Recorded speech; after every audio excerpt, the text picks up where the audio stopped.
ये लोग कितने ही बड़े झूठे बोलते रहे हैं। और आप देखिए, चुनाव के समय उन्होंने देश के सामान्य नागरिक को गुमराह करने के लिए जो पर्चियां बांटी कि ये देंगे और वो देंगे और टिकना देंगे, फलाना देंगे। 2 दिन से मैं देख रहा हूं कि कांग्रेस के दफ्तरों पर लोग कतार लगा के खड़े हैं कि ये पर्ची है, 1 लाख रुपया कहां है, लाओ भाई, मांग रहे हैं लोग।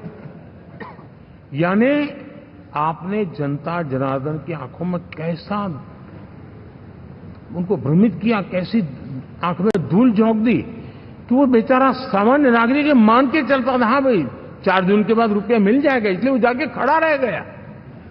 और अब उसको धक्का मारा जा रहा है, डंडे मारे जा रहे हैं, वहां से निकाला जा रहा है। अब इस प्रकार का चुनाव, ये अपने आप में देश के गरीबों का अपमान है, हमारे देश के सामान्य नागरिकों का अपमान है।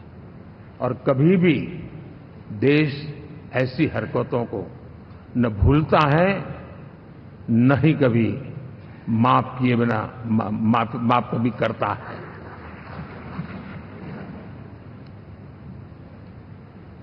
साथियों, हमारे लिए संतोष की बात है कि हम एक कमिटमेंट से काम कर रहे हैं। 10 साल में हमने 25 करोड़ गरीबों को गरीबी से बाहर निकाला है।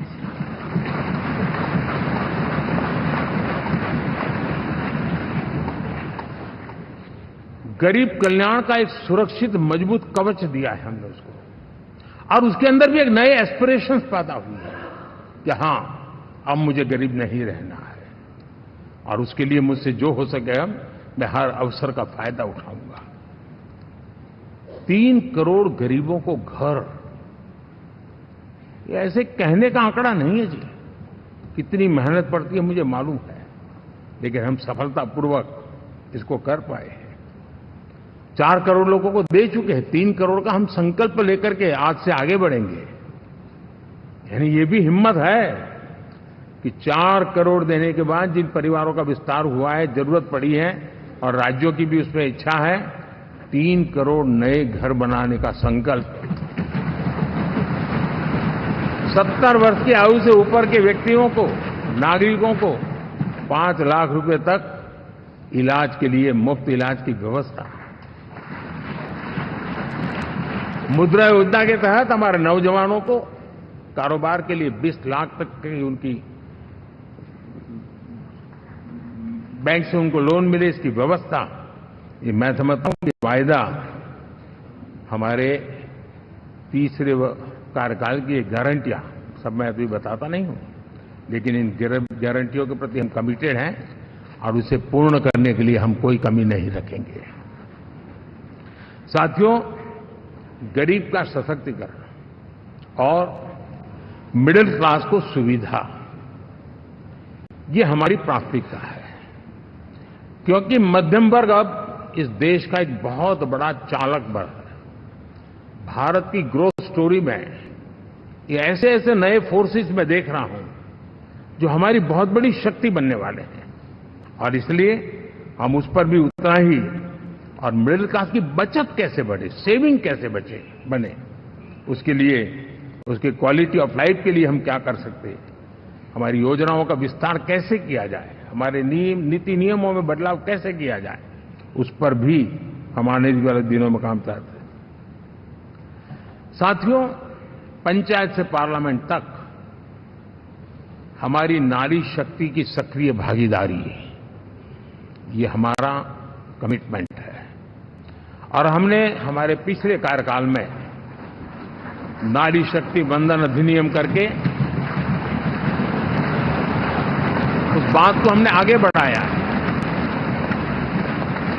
और वो दिन दूर नहीं होगा जब हमारे सदन में बहुत बड़ी तादाद में हमारी माताएं बहनें देश का नेतृत्व करती हुई दिखाई देगी।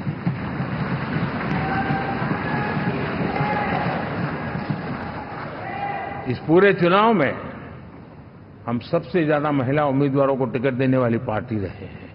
ये हमारा कमिटमेंट है। हमारी महिला सांसदों को जो आशीर्वाद देश की जनता ने दिया है, मैं इसके लिए विशेष रूप से उनका आभार व्यक्त करता हूं। और साथियों, आपने देखा होगा G20 समिट में दुनिया के सामने एक विषय लेकर के हम बड़े आग्रह से गए हैं, और वो है empowerment of women, development of women. इन सारी बातों को तो हम परिचित हैं।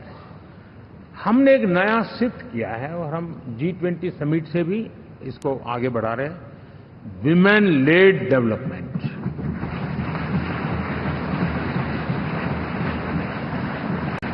एक बार हमारा इस प्रकार का कमिटमेंट बनता है तो परिवर्तन बिल्कुल साफ नजर आता है।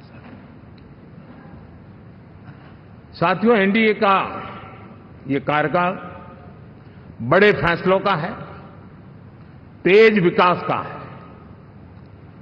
और अब हम समय गंवाना नहीं चाहते कि हम 5 नंबर की इकोनॉमी से 3 नंबर की इकोनॉमी पर पहुंच रहे हैं।